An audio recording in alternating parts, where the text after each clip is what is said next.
High students, welcome back to our channel step to victory Sanjay sir. আজকে আমরা শিখব speed, time and distance. আগের দিন আমরা শিখেছিলাম স্পিড, টাইম অ্যান্ড ডিস্টেন্স। আজকে আমরা স্পিড, টাইম অ্যান্ড ডিস্টেন্সের কিছু জটিল অঙ্ক নিয়ে আলোচনা করব। তা আগের দিন অঙ্কগুলো সোজা ছিল, এবার আস্তে আস্তে আমরা জটিলের দিকে ঢুকবো। যত জটিল হবে তত কনসেপ্টগুলো ক্লিয়ার হবে, কিভাবে আমরা টাইম, স্পিড, টাইম, ডিস্টেন্স এগুলো করছি। তো এগুলো দেখো, আমি বোর্ডে করছি। তো দেখো, বোর্ডে আমি দুটো অঙ্ক টুকেছি, দুটো অঙ্ক আমি সমাধান করছি। প্রথম অঙ্কটা কি বলেছে? 1 নম্বর অঙ্কটা বলছে Rabi works at a uniform speed of 4 kilometre per hour. এইবার মানে হচ্ছে রবি একই রকম স্পিড নিয়ে যাচ্ছে 4 কিলোমিটার পার আওয়ার, মানে 1 ঘন্টায় 4 কিলোমিটার যাচ্ছে। রবি কোনো গাড়ি বা বাইক বা কিছু নিয়ে যাচ্ছে, তার স্পিডটা হচ্ছে 1 ঘন্টায় 4 কিলোমিটার, মানে রবি 1 ঘন্টায় 4 কিলোমিটার যায়। How much does it take to cover 600 metres? এইভাবে চললে রবির কত সময় লাগবে এই 600 মিটার পার করতে? এটা আমি বার করতে হবে। আচ্ছা, এখানে দেখো 600 মিটার আছে, আর এখানে আছে 4 কিলোমিটার। তাহলে দুটো সমান না? প্রথমে আমাকে দুটো ইউনিট এক করে নিতে হবে। তাহলে 4 km ইকুয়ালস টু কত হবে? 4000 মিটার। ঠিক আছে, আমাকে কি বার করতে বলবে? টাইম বার করতে বলেছে।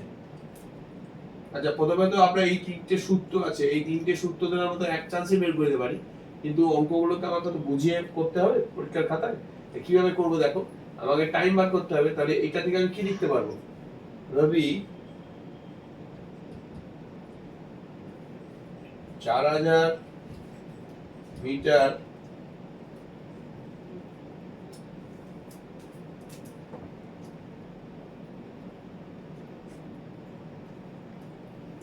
রবি 4000 মিটার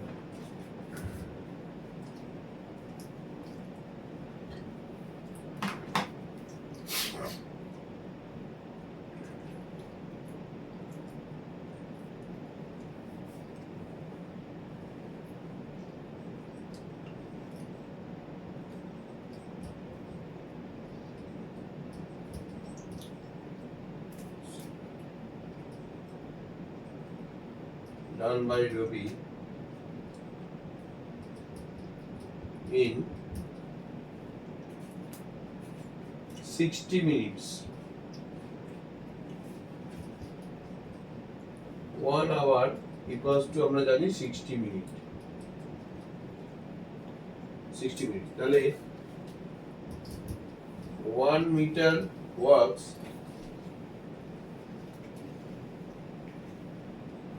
রবি ওয়ার্কস, এটা রবি কিন্তু কাজ করছে। হ্যাঁ, রবি কারে করে ছুটছে, রবি এখানে কাজ করছে, এই স্পিডে কাজ করছে। 1000 metre works done by Rabi 60 by 4000 minutes. তাহলে রবি কত করবে? How much does it take to cover 600 metres? 600 metres work done by রবি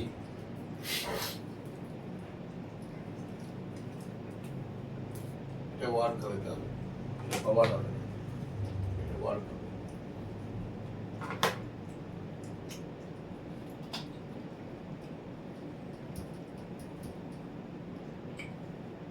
তাহলে 600 meters work done by Ravi in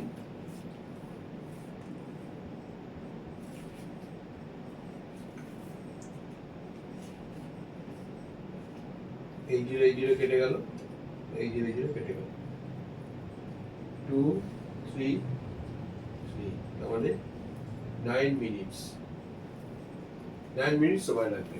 How much does it take to work 600 meters? It takes 9 minutes to walk 600 meters. ঠিক আছে, এটা হলো answer. আর এটাকে যদি আমি একটা লাইনে করে দিই, তাহলে কি বার করতে দিয়েছে? How much does it take to work, মানে টাইম। টাইম মানে কি? Distance by speed. ডিসটেন্স এর কত হচ্ছে?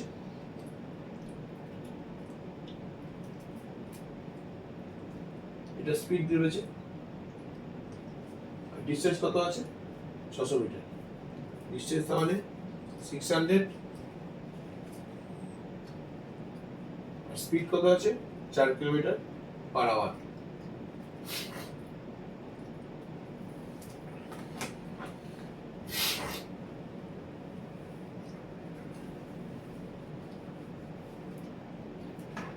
পরীক্ষার খাতায় কিন্তু এইভাবেই অঙ্কটা করতে হবে, সূত্র ধরে অঙ্ক কিন্তু বেরোবে না, কারণ আমাকে পরীক্ষায় বুঝিয়ে করতে হবে কত মিনিট সময় লাগছে।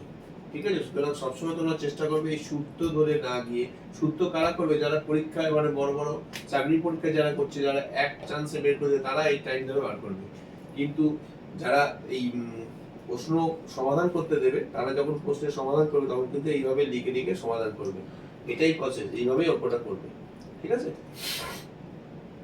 সূত্র ধরে এই মুহূর্তে এখন তোমাদের করার দরকার নেই। তো এবার দেখো আমি 2 নম্বর অঙ্কটা বোঝাচ্ছি। দেখো 2 নম্বর অঙ্কটা কি বলছে, a scooter is travel at 36 km/h for 5 hours। যে স্কুটার চালাচ্ছে, ট্রাভেল করছে এই স্পিডে 36 km/h, এই স্পিডে করছে 5 hours, 5 ঘন্টা ধরে করছে, এবং 45 km/h এই স্পিডে 4 ঘন্টা যাচ্ছে। find its average speed for the whole journey। পুরো জার্নিটা তার এভারেজ স্পিড কত। তা প্রথমটায় যাচ্ছে সে 36 km/h এ 5 ঘন্টায় যাচ্ছে, দাঁড়াচ্ছে, রেস্ট নিচ্ছে। এরপরেরটা যাচ্ছে 45 km/h এ, সেটা 4 ঘন্টা যাচ্ছে। তাহলে এই যে টোটাল জার্নিটা, এর average speed for the journey বার করতে দিয়েছে। এভারেজ স্পিডটা বার করতে গেলে আমার নিয়ম কি আছে, average speed equals to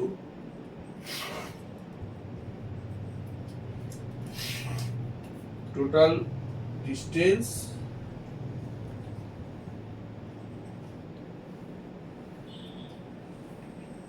by total time। এটা হচ্ছে এভারেজ স্পিডের সূত্র। টোটাল ডিসটেন্সটা বার করতে হবে, টোটাল টাইমটা বার করতে হবে। টোটাল ডিসটেন্সকে টোটাল টাইম দিয়ে ভাগ করলে আমি এভারেজ স্পিড পেয়ে যাব। তাহলে টোটাল ডিসটেন্স আমরা বার করি। প্রথমে কি হচ্ছে, 5 ঘন্টা যাচ্ছে এই স্পিডে,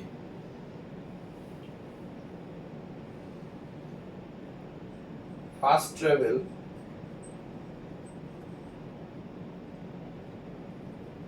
এক ঘন্টায় যাচ্ছে 36 কিলোমিটার। তাহলে 5 ঘন্টা কত যাবে,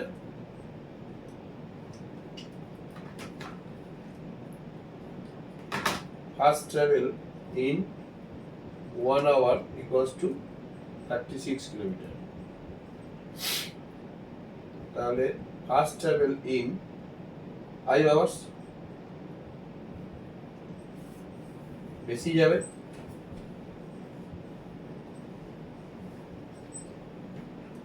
180 kilometre. Second travel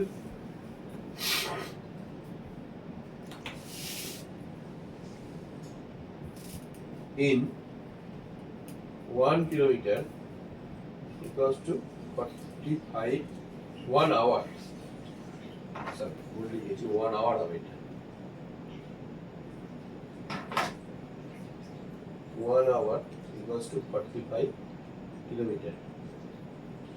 Therefore second travel in 4 hour কত হবে, 45 multiplication 4, এটা হচ্ছে তোমার 180 কিলোমিটার। ঠিক আছে, তাহলে এবার আমি টোটাল ডিসটেন্স বার করব। টোটাল ডিসটেন্স কত, এখানে যদি বার করে দেখো, টোটাল ডিসটেন্স কত হচ্ছে, টোটাল ডিসটেন্স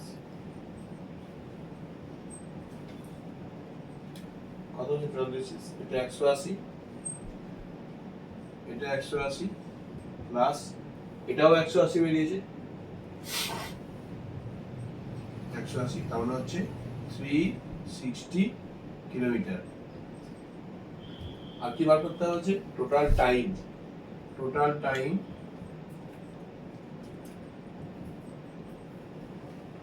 কত হচ্ছে, প্রথমে লাগছে 5 hours, তারপর লাগছে 4 hours। তাহলে 5 প্লাস 4 ইকুয়াল টু 9 আওয়ার্স। তাহলে অ্যাভারেজ স্পিড কি? Total distance by total time. Therefore average speed equals to total distance কত? 360, টোটাল টাইম কত? 940 কিলোমিটার পার আওয়ার। এটা হচ্ছে অ্যাভারেজ স্পিড। এইভাবে আমরা অ্যাভারেজ স্পিডটা বার করলাম। তাহলে সোজা, খুব একটা শক্ত কিছু নেই। অ্যাভারেজ স্পিড বার করবো আমরা কি করে বার করবো? অ্যাভারেজ স্পিড বার করতে গেলে টোটাল ডিসটেন্স আর টোটাল টাইমটা বার করে নিতে হবে। এখানে প্রথমে 5 কিলোমিটার 5 ঘন্টায় কতটা পথ যাচ্ছে বার করে নিলাম। এই যে ফার্স্ট ট্রাভেলটা 180 বেরোলো, সেকেন্ড ট্রাভেলটায় 45 কিলোমিটার পার আওয়ার, মানে 1 ঘন্টায় 45 যাচ্ছে। তাহলে 4 ঘন্টায় কত যাচ্ছে এটা বার করে নিলাম। তার মানে এরপর আমরা করলাম টোটাল ডিসটেন্স বার করলাম 180 প্লাস 180, এই যে এখানে 180, এখানে 180 আর এখানে 180, এটা হচ্ছে টোটাল ডিসটেন্স। টোটাল টাইম এই যে 5 আওয়ার্স আর 4 আওয়ার্স, টোটাল টাইম হচ্ছে 9 আওয়ার্স। তাহলে অ্যাভারেজ স্পিড হচ্ছে total distance by total time. 360 কে 9 দিয়ে ভাগ করলাম, 40 কিলোমিটার পার আওয়ার। এটা হয়ে গেল অ্যাভারেজ স্পিড। ঠিক আছে, তো এই দুটো অঙ্ক আমি বোঝালাম। এরপর আমি আরো দুটো অঙ্ক বোঝাচ্ছি। আশা করি সেই দুটো অঙ্ক যদি বুঝতে পারো তাহলে তোমাদের এই স্পিড টাইম এন্ড ডিসটেন্সের কনসেপ্টটা অনেকটা ক্লিয়ার হয়ে যাবে। দেখো, এইখানে যে দুটো অঙ্ক নিয়ে এসেছি, এই অঙ্ক দুটো খুব গুরুত্বপূর্ণ দুটো অঙ্ক। এই অঙ্ক দুটোর মধ্যে একটা অঙ্ক পরীক্ষায় আসেই, যে কোনো একটা অঙ্ক আসবে, তাই এই অঙ্ক দুটোকে ভালো করে বুঝতে হবে। দেখো আমি বোঝানোর চেষ্টা করছি। 3 নম্বর অঙ্কটা কি বলছে? Find the time taken by a train 150 metre long, মানে 100, একটা ট্রেনের কতক্ষণ টাইম লাগবে? ট্রেনটা যাচ্ছে 60 কিলোমিটার পার আওয়ারে, ট্রেনের স্পিডটা হচ্ছে 60 কিলোমিটার পার আওয়ার। ট্রেনটা 1 ঘন্টায় 60 কিলোমিটার যায়, সেই স্পিডে যাচ্ছে। ট্রেনটা 150 মিটার লম্বা।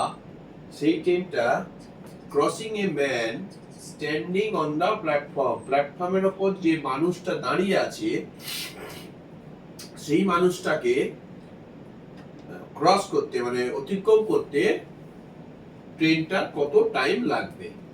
ঠিক আছে, তো এখানে একটা জিনিস জানতে হবে। ট্রেনটা ধরো 150 মিটার লম্বা বলে দিয়েছে। ট্রেনটা 150 মিটার ধরো লম্বা, এই এই যে ট্রেন।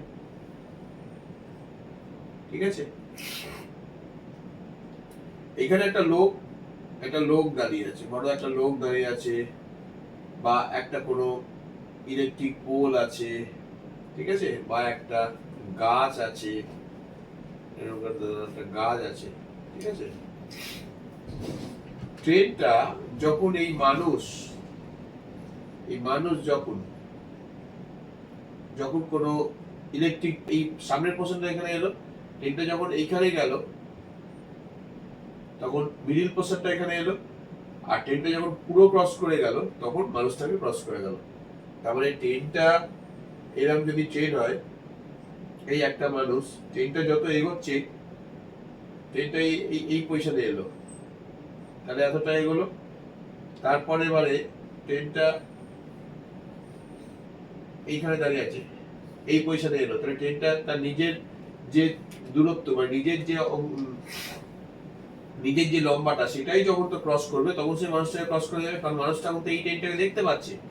এইবার যখন ট্রেনটা এইখানে চলে যাবে আর মানুষটা যখন এইখানে দাঁড়িয়ে থাকবে, তখন দেখো ট্রেনটা মানুষটাকে পুরো ক্রস করে নিয়েছে।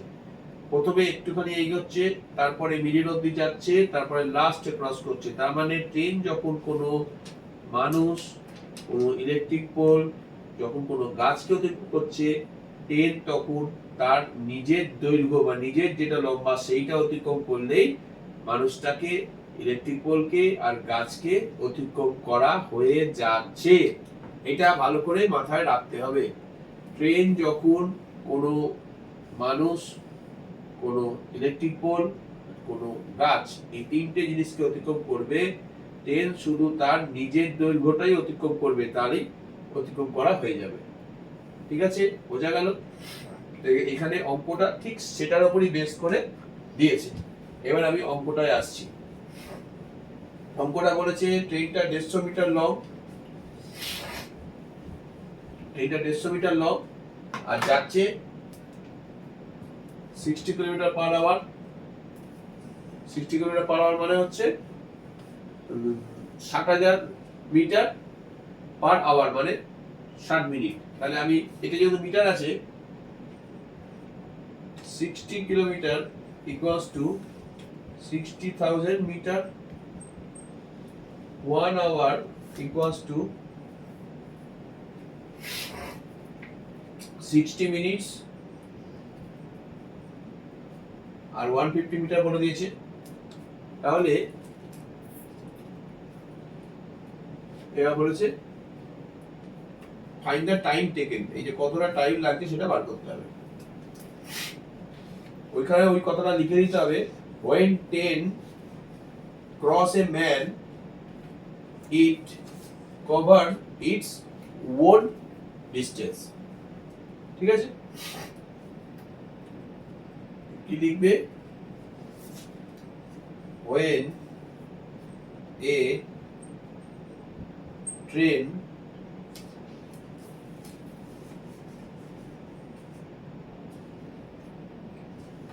when a train cross a man it covers its own length। ঠিক আছে, এই কথা লিখে দিতে হবে। মানে এটা বলতে চাইছে যে ট্রেনটা যখন কোনো মানুষকে কভার করছে তখন তার নিজের দৈর্ঘ্যটাই কভার করছে।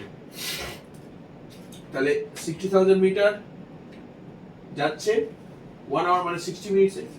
তাহলে train 60,000 metre goes in 60 minutes, therefore train 1 meter goes 60 by 60,000 minutes। Train কত মিটার আছে? এখানে 150 মিটার আছে, তাহলে নিজের লেন্থটা হচ্ছে 150 মিটার। তাহলে 150 মিটার goes in 60 গুণ 150 গুণ 60,000।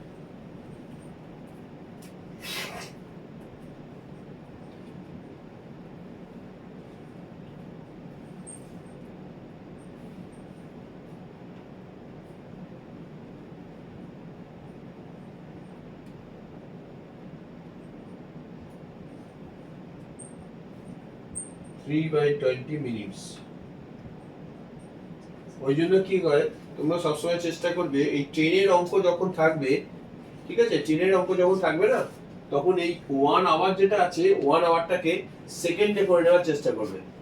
ঠিক আছে, মিনিটসে করলে কিন্তু এরকম ফ্র্যাকশন টাইপের আসবে, সেকেন্ডে করলে কিন্তু কোনো ফ্র্যাকশন আসবে না, পুরো একটা মানে একটা সংখ্যায় আসবে।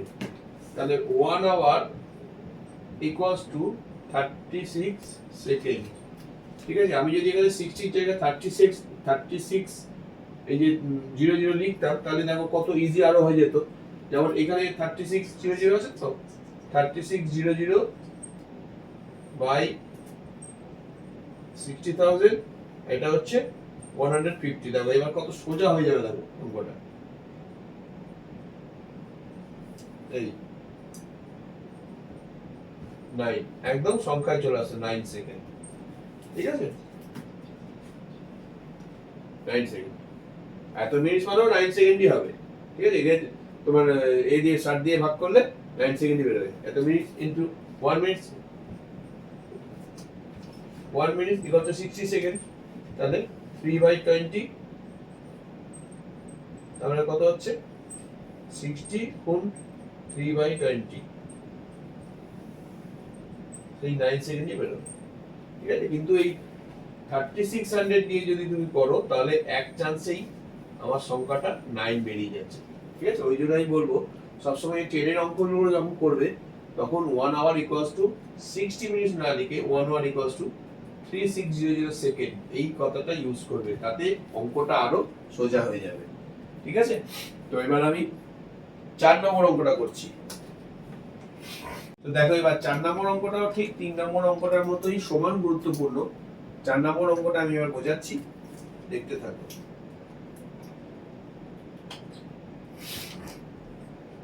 4 নম্বর অঙ্কটা কি বলছে, এ ট্রেন 700 মিটার লং, এখানে ট্রেনটার লেন্থটা বলে দিয়েছে 700 metre, crosses a platform 440 metre long.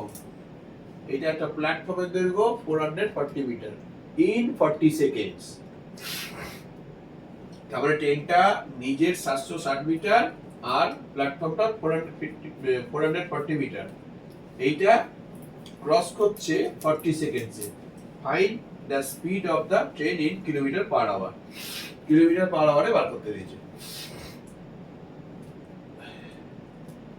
তাহলে আমি আগেরটা কি বললাম, ট্রেনটা যখন কোনো মানুষ, কোনো গাছ, কোনো ইলেকট্রিক পোলকে যখন ক্রস করবে তখন ট্রেনটা শুধু তার নিজের যে লেন্থ আছে সেটাই কভার করবে। ঠিক আছে, কিন্তু এইখানে দেখো ট্রেনটা বলেছে 760 মিটার,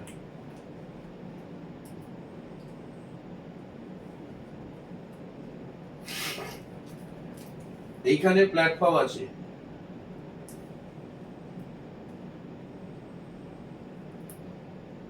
প্ল্যাটফর্মটা হচ্ছে 440 মিটার।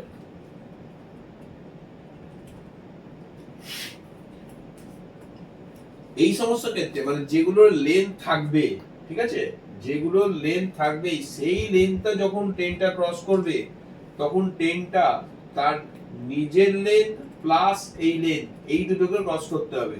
তারপরে ট্রেনটা যখন এখানে আসছে তখন মুখোমুখি হচ্ছে, ট্রেনটা যখন এখানে যাচ্ছে তখন এইটুকু ক্রস করছে, আবার ট্রেনটা যখন এইখানে যাচ্ছে তখন ট্রেনটা নিজের দিকে প্লাস এটা ক্রস করছে। এইভাবে করতে করতে ট্রেনটা যখন এইখানে আসছে তখন তো ট্রেনটা এই প্ল্যাটফর্মটাকে ক্রস করছে, তাহলে ট্রেনটা এই যে নিজের দৈর্ঘ্যটা পাস করলো প্লাস এই প্ল্যাটফর্মের দৈর্ঘ্যটাও ক্রস করলো, তবেই ট্রেনটা কিন্তু পুরোটা পার হলো।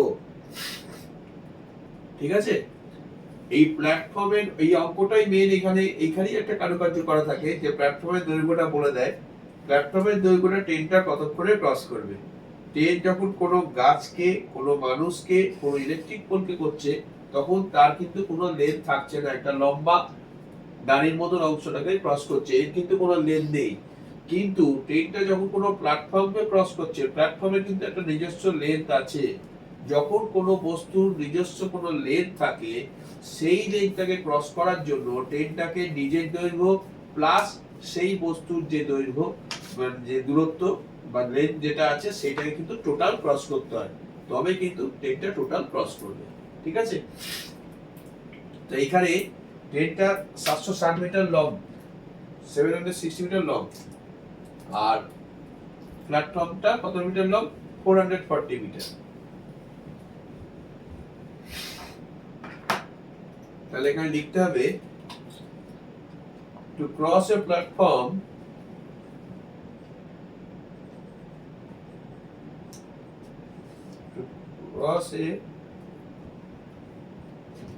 platform 440 meter long, train has to cross its own length plus platform length।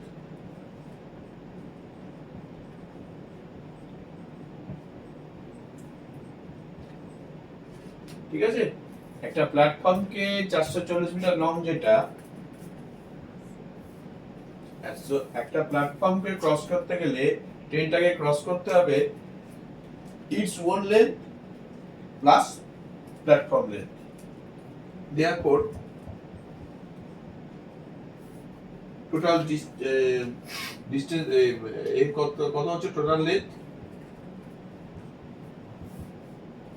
760 plus 440 equals to হচ্ছে 1200 মিটার, তাই তো? ট্রেনটার স্পিড কত আছে? ও, এটা 40 সেকেন্ডে পার করছে, এই যে টাইমিংটা বলে দিয়েছে 40 সেকেন্ড, ঠিক আছে? তাহলে ট্রেন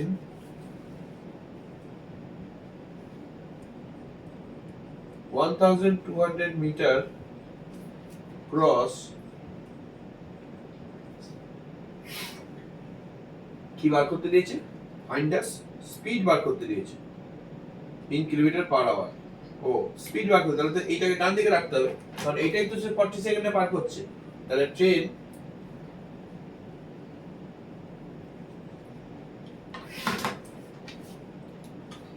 in 40 seconds cross কত মিটার? 1200 মিটার। তাহলে train in 1 second cross metre. তাহলে ট্রেন 1 আওয়ার বলেছে, এই যে 1 আওয়ার, তার মানে 3600 সেকেন্ড, 3600 সেকেন্ডে ক্রস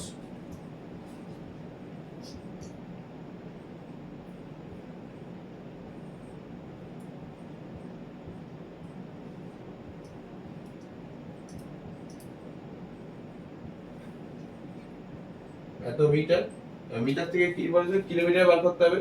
তাহলে মিটার থেকে কিলোমিটার বার করতে গেলে 3টে শূন্য আগে দশমিক বসে যাবে, তার মানে 108 কিলোমিটার পার আওয়ার। ঠিক আছে, বোঝা গেল? তাহলে দুটোর দু রকমের অঙ্ক। ট্রেনটা এখানে একটা মানুষকে ক্রস করছিল, এই যে man standing, man electric pole বা গাছ, সে যখন ক্রস করছিল, ট্রেন তার নিজের লেনটা ক্রস করছিল। ঠিক আছে, এখানে আমরা দেখলাম ট্রেন কিন্তু এখানে প্ল্যাটফর্ম, মানে যার একটা দৈর্ঘ্য আছে বা যার একটা লেন্থ আছে, যার এই যে লং আছে, এইটাকে ক্রস করছে। তাহলে ট্রেন নিজের লেন্থ, ট্রেনটা যখন কোনো প্ল্যাটফর্মকে ক্রস করবে, ট্রেন নিজের লেন্থ এইটা প্লাস প্ল্যাটফর্মের লেন্থ, এই দুটো লেন্থ কিন্তু ট্রেনটাকে ক্রস করতে হবে। এইটাই লিখলাম, to cross a platform 440 metre long, train has to cross its own length plus platform length, therefore total length equals to 1200 metre. তাহলে এর স্পিডটা বার করতে বলেছে, তাহলে 40 সেকেন্ডে পার করছে 1200 মিটার, 1 সেকেন্ডে কত? 3600 সেকেন্ডে কত? এটা বেরিয়ে গেল 108 কিলোমিটার পার আওয়ার। তো এইভাবে অঙ্কগুলো তোমরা করতে থাকবে, এই যত অঙ্ক করবে তত তোমাদের কনসেপ্টটা ক্লিয়ার হবে। যে কোনো প্রবলেম হলে তোমরা অবশ্যই কমেন্টস করে জানাবে, আমি সলভ করার চেষ্টা করব। আজকে আমরা স্পিড, টাইম এন্ড ডিসটেন্সের বিভিন্ন অঙ্ক নিয়ে আলোচনা করলাম এবং এই অঙ্কগুলো কি করে সলভ করা যায় সেগুলো আমি তোমাদের দেখালাম, তোমরা দেখলে। আশা করি ভালো লাগবে। এই ভিডিওগুলো যদি ভালো লাগে তাহলে লাইক অ্যান্ড সাবস্ক্রাইব করে দেবে, যাতে পরবর্তীকালে যখন আমি কোনো নতুন নোটিফিকেশান করব, ভিডিওগুলো বা ছাড়বো, তখন প্রথম নোটিফিকেশানটা তোমাদের কাছে প্রথম এসে পৌঁছাবে। তো দেখতে থাকো, ঠিক আছে?